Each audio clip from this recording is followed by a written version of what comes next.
అన్ని ఫ్యాక్షన్ సినిమాలు కలిపి చూస్తే ఎలా ఉంటుందో పులివెందుల జెడ్పీటీసీ ఎన్నిక అంతకంటే రసవత్తరంగా మారింది. ఇరు వర్గాలకు సవాల్గా మారిన పులివెందుల ఫైల్స్ లో హీరో అయ్యేదెవరు? పులివెందుల జెడ్పీటీసీ ఉప ఎన్నిక సార్వత్రిక ఎన్నికల కన్నా హాట్ టాపిక్ గా మారిపోయింది. ఇక్కడ నెగ్గి తమ ఆధిపత్యానికి పునాదులు వేసుకోవాలని అధికార టీడీపీ తహతహలాడుతుంటే, హోటల్ మేనేజ్మెంట్లో గ్లోబల్ కెరియర్ ప్లాన్ చేస్తున్నారా? అంతర్జాతీయ చదువు ఫారెన్ జాబ్ ఛాన్స్ కోసం ఇండియా నంబర్ 1 హోటల్ స్కూల్ IIHMలో జాయిన్ అవ్వండి. కంచుకోటను కాపాడుకోవడానికి వైసీపీ అంతకంటే ఎక్కువ కష్టాలు పడుతున్నట్టు కనిపిస్తోంది. పోటాపోటీగా నామినేషన్లు పడ్డంతో ఎత్తుకు పై ఎత్తులు, జంపింగులు కనిపిస్తున్నాయి.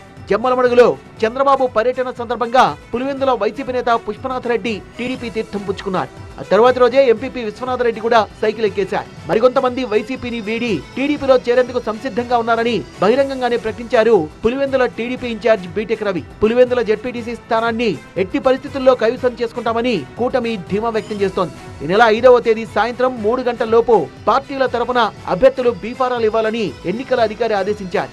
5వ తేదీనే ఇండిపెండెంట్లకు గుర్తుల కేటాయింపు ఉంటుందన్నారు.